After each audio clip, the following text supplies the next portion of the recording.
उनको सौंपती है। तो ये व्यापारियों का बहुत प्रमुख मुद्दा यहाँ पर पिछले 6 महीने से चल रहा था, जो मैंने आपके बैठे हुए हैं। और व्यापार संगठन का पूरे जनपद में एक कस्बे में एक कमेटी में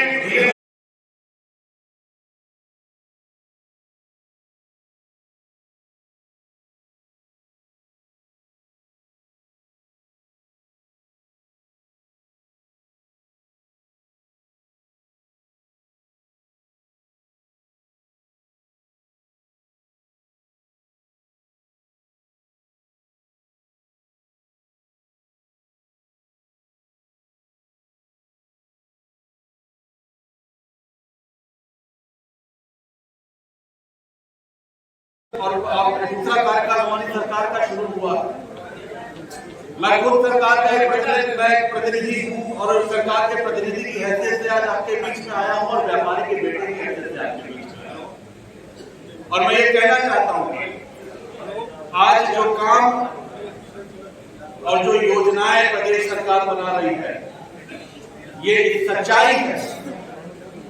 सरकार बनती है, ये हो सकता है चुनाव में सभी दल लड़ते हैं, पार्टियां लड़ती हैं और कुछ लोग किसी दल से समर्थन करते हैं, कुछ लोग किसी दल को समर्थन करते हैं।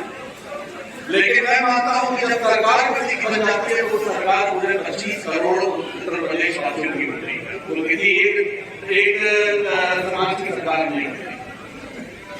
लेकिन मैं आपसे कहूंगा कि समाजवादी पार्टी की सरकार प्रदेश में बनी थी तो उस सरकार ने भेदभाव तरीके से उत्तर प्रदेश में शासन किया था। शायद यही कारण था कि 2012 में जो 224 विधायकों की सरकार थी तो 2017 में केवल 47 विधायकों की पार्टी सरकार पहले भेदभाव करेगी।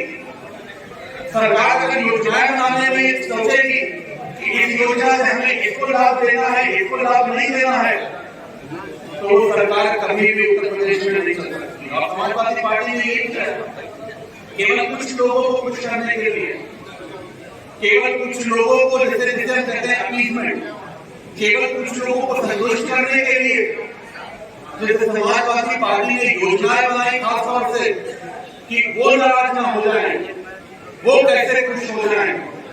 यही एक कारण था उत्तर प्रदेश में जब 17 का चुनाव आया तो प्रदेश की जनता ने समझ में आया।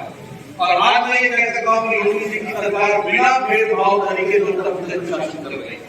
चाहे उनको किसी ने समर्थन दिया हो या न दिया हो, लेकिन जब सरकार में बैठे तो ये मान के बैठे कि अब अगर हमारी सरकार बनी है तो प्रदेश के 25 करोड़ लोगों के लिए हमारी सरकार बनी है और अगर हमें काम करना है तो 25 करोड़ लोगों के लिए हमें प्रदेश में काम करना है। आज बिना भेदभाव के, कोई भेदभाव नहीं, अगर योजनाएं चल रही है तो सभी को समान रूप से उस योजना का लाभ दिया जा रहा है, सभी को समान रूप से उस योजना से जोड़ा जा रहा है। ये नहीं देखा जा रहा कि कौन हमारे साथ था, कौन हमारे साथ नहीं था। और शायद यही कारण है, एक मुख्य कारण ये भी था कि हमारी सरकार दोबारा प्रदेश में लौट के आए। आज मैं ये विश्वास करता हूँ कि व्यापारी वर्ग के लिए आज प्रदेश सरकार जो काम कर रही है, जो योजनाएं बना रही है, खासतौर से व्यापारी वर्ग को चाहिए सुरक्षा। सबसे पहले सुरक्षा चाहिए व्यापारी वर्ग को कि हम सुरक्षित रहें, हमारा व्यापार सुरक्षित रहे। उत्तर प्रदेश में भारतीय जनता पार्टी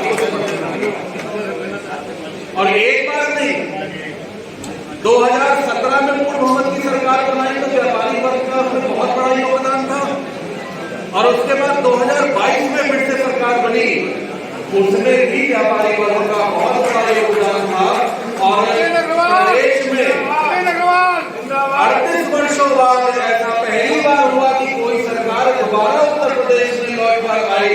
और इसके लिए मैं प्रदेश के व्यापारियों का मूलभूत प्रशंसा करता हूं और उनका धन्यवाद देना चाहता हूं।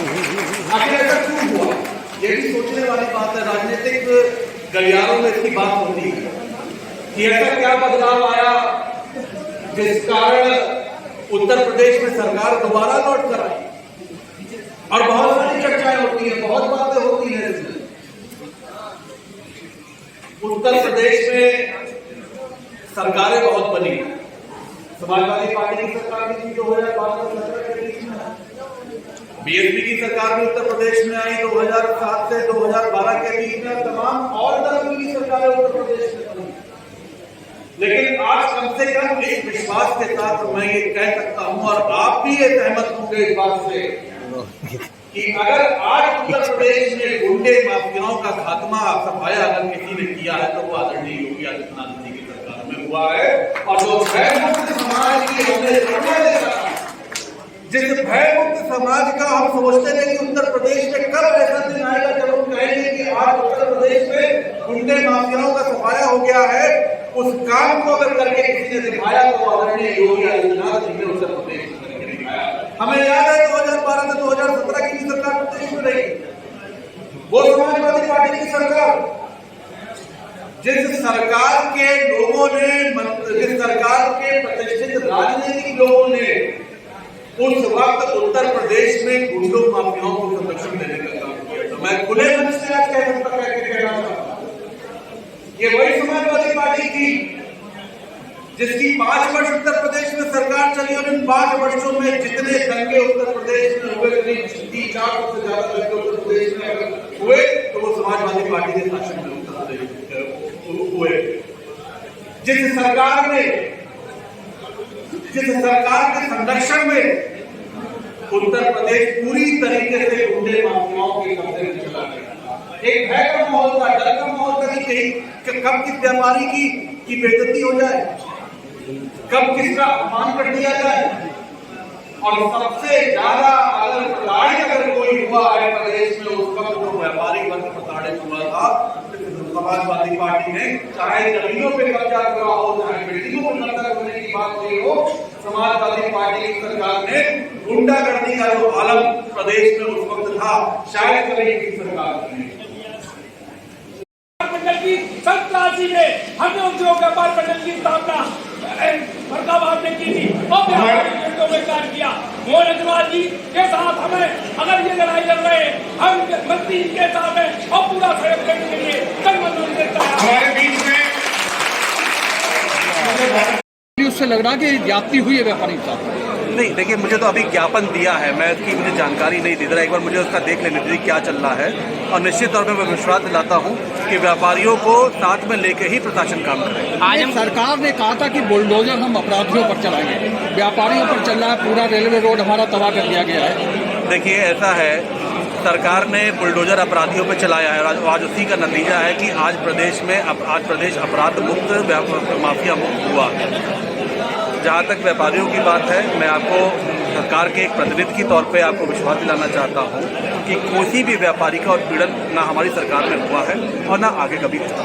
सरकार ने कहा था उत्तर प्रदेश में गड्ढा मुक्त सड़कें रहेंगी, इन सड़कों की हालत इतनी खराब है। माननीय मुख्यमंत्री जी ने निर्देश दिया है कि नवंबर के महीने तक प्रदेश की सारी सड़कें गड्ढा मुक्त हो जानी चाहिए। सर, फरकाबाद से आपके जनपद रूपापुर तक जाने वाली रोड का इतनी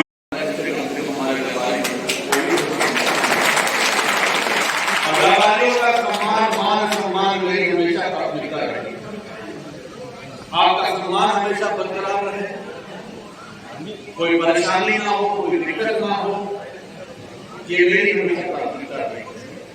और मेरे पिताजी भी हमेशा अपने राजनीतिक सफर में और आज भी लगातार ये कोशिश करते आए हैं कि व्यापारियों को एकजुट करके व्यापारियों के सम्मान को कैसे हम बढ़ाएं, कैसे व्यापारियों को मजबूत करें, अपने उनको राजनीति में कैसे आगे लेकर आए।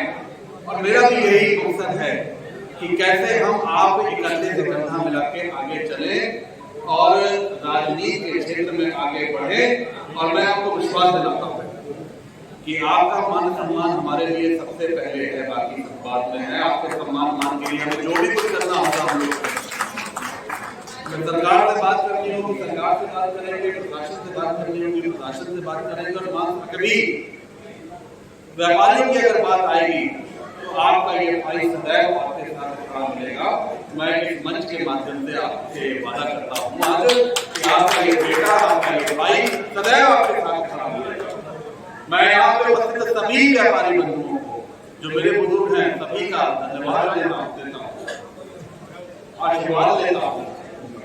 जो मेरे नौजवान साथी हैं उनसे कहना चाहता हूं कि अब जमाना नौजवानों का है। भारतीय जनता पार्टी की नौजवान पीढ़ी को आगे बढ़ा रही है, वो भी चाहते हैं कि नौजवान पीढ़ी आगे आए, राजनीति में आगे काम करे, आगे बढ़े, पार्टी के लिए काम करे, समाज के लिए काम करे, प्रदेश के लिए काम करे। और मैं तो नौजवान साथियों से कहना चाहता हूँ कि चलो हमारे साथ कंधे से कंधा मिला के हम लोग भी पार्टी के लिए, समाज के लिए, प्रदेश के लिए और गरीब के लिए हम लोग काम करें, आगे बढ़े, जिससे देश हित और प्रदेश हित में जो फैसले लेने हैं उसमें एक अहम भूमिका हम लोग की। व्यापारी लोग डरते थे आने से उत्तर प्रदेश में कि अगर हम उत्तर प्रदेश आ जाएंगे तो कहीं हमारे साथ लूट घटना ना हो जाए, कोई अपराधी हमारे ऊपर हमला ना कर दे, ये वो डर का माहौल था। लेकिन आज ये कम से कम विश्वास के साथ हम ये कह सकते हैं यहाँ खड़े होकर कि आज जो स्थिति उत्तर प्रदेश में बनी है, आज गुंडे माफियाओं को या तो योगी जी ने जेल के अंदर घुसा है या वो उत्तर प्रदेश की सीमा छोड़ के चले गए हैं। आज मजबूर होकर योगी जी के डर से उत्तर प्रदेश में माफियाओं का सफाया। मैं तो आज कहना चाहता हूँ व्यापारी क्यों राजनीति में नहीं आना चाहता। लगातार मेरे पिता तो पिछले 40-42 वर्षों से ये कोशिश करते चले आए कि व्यापारियों को राजनीति में आना चाहिए। जब आपका इतना बड़ा योगदान है सरकार बनाने में, तो मैं तो पूछना चाहता हूँ व्यापारी वर्ग से कि आखिर राजनीति से दूरी किस बात की है।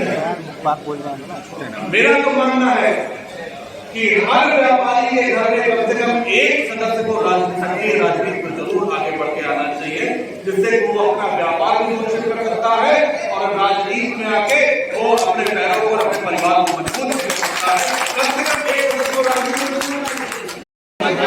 आज आप फर्रुखाबाद में हैं, उत्तर प्रदेश में कितने शराब माफिया हैं जिन पे भी अभी तक और क्या कार्रवाई होगी? देखिए मैं ये कह सकता हूँ कि पिछली सरकारों में जरूर शराब माफियाओं ने उत्तर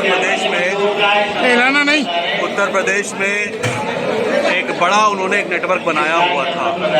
लेकिन योगी जी के नेतृत्व में जब सरकार बनी तो इन शराब माफियाओं की कमर तोड़ने का काम शुरुआत हुआ और आज मैं ये कह सकता हूँ विश्वास के साथ कि आज पूरी तरीके से शराब माफियाओं की कमर तोड़ी गई है और आज प्रदेश में शराब माफियाओं का जो नेक्सस था वो पूरी तरीके से हमारे विभाग में और माननीय मुख्यमंत्री जी के नेतृत्व में टूटा। फर्रुखाबाद में समय होने के बाद भी रात 10 बजे के बाद भी शराब बिकती है, इस पे क्या कार्रवाई के लिए आदेश? देखिए अगर मुझे कोई प्रमाण देंगे मैं निश्चित तौर पे मैंने बहुत सख्त निर्देश दिए हुए हैं, चाहे ओवर ईटिंग का मामला हो, चाहे समय सीमा जो हमने तय करी है वो उसके अलावा अगर कोई दुकान पे बेच रहा हो, अगर कोई प्रमाण हमारे पास आएगा तो उसके खिलाफ कार्रवाई तो होगी, उस अधिकारी के खिलाफ भी कड़ी कार्रवाई होगी और उसको सस्पेंशन होगा जो ये करवा रहा है। गणेश लक्ष्मी छापने की मांग हो रही है, किस रूप में ले रहे हैं इसे समर्थन? देखिए उसमें मांग तो कोई कुछ भी कर सकता है, लेकिन ये पॉलिसी मैटर होता है। ये पॉलिसी मैटर आरबीआई या सेंट्रल गवर्नमेंट मिलके इसे बात करती है। ये विषय हमारा नहीं है कि इसे मैं कुछ बोल सकूँ। नहीं, इससे राजनीतिक मामला मानते हैं क्या? देखिए आजकल विपक्ष के पास और कोई मुद्दा तो है नहीं केवल राजनीति करने के अलावा। क्या कारण है? क्योंकि ये मांग जिन्होंने करी है किस सोच के साथ करी है, इसका जवाब तो वही दे सकते हैं। व्यवसायियों का कोई बहुत ज्यादा मांग नहीं होती है अपनी सरकार से। ये मांग होती है कि बस उनका संरक्षण होता रहे, कोई भी अधिकारी या कोई भी अपराधी उनका उपयोग न कर सके। लेकिन यहाँ फर्रुखाबाद में विगत 5 महीने से यहाँ के व्यवसायी के ऊपर बहुत बड़ी मुसीबतें हैं। आपने मांगी क्या, आप क्या कर पाते? देखिए पार्टी भी चाहती है कि ज़्यादा से ज़्यादा नौजवानों युवाओं को आने वाले नगर पंचायत और नगर पालिकाओं का टिकट दिया जाए और उन्हें चुनाव लड़ाया जाए। और हम लोग भी पार्टी से यही मांग कर रहे हैं कि ज़्यादा से ज़्यादा व्यापारी वर्ग को, नौजवान को इन चुनाव में मौका। कार्यक्रम संयोजक द्वारा आपको ज्ञापन वगैरह दिया गया, 11 सूत्री अतिक्रमण अभियान और महायोजना से बड़ा यहाँ के शहर के लोग प्रताड़ित भी हैं, भयभीत भी हैं, उस पर क्या? देखिए ये मांग जरूर यहाँ के व्यापारियों ने आज रखी है और मैं निश्चित तौर पर यहाँ के प्रशासन से बात करूँगा कि किस तरीके का ये कौन सा अभियान क्या चलाया जा रहा है और आखिर इसमें क्या समाधान हो सकता है। कि व्यापारी वर्ग के साथ भी बातचीत करनी चाहिए और उनको भी विश्वास में लेके कोई अभियान चलाना चाहिए। मुख्यमंत्री द्वारा कोटा तय है क्या? युवाओं का कुछ कोटा तय? कोटा तो ऐसा कोई कोटा तय नहीं होता है। ये तो देखा जाता है विजिबिलिटी के आधार पर टिकट दिया जाता है कि कौन कहाँ से जीत सकता है। ऐसा कोई कोटा कोई पार्टी तय नहीं करती है। उप मुख्यमंत्री द्वारा जब आए थे डिप्टी सीएम केशव प्रसाद मौर्य, उन्होंने कहा था कि दीपावली तक अतिक्रमण अभियान नहीं चलेगा। अब दीपावली बीत चुकी है और कहा था कि चलेगा तो व्यापारियों से परामर्श होगा, कमेटी वगैरह बनाई जाएगी, उस पर भी प्रशासन का देखिए, कुछ नहीं हुआ है। मुझे एक बार यहाँ के संबंधित अधिकारियों से बात कर लेने दीजिए और निश्चित तौर पे यहाँ के व्यापारियों को अपने साथ लेने के बाद ही प्रशासन को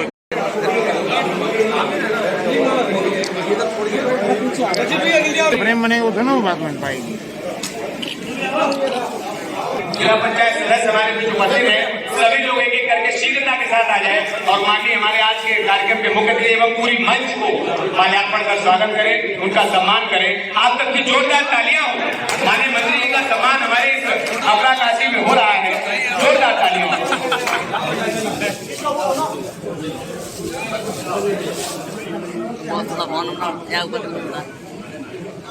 थोड़ा पीछे को मंच पर स्थापित परम हमारे पूजनीय महाराज गणेश जी के चरणों में वंदन करते हुए आज के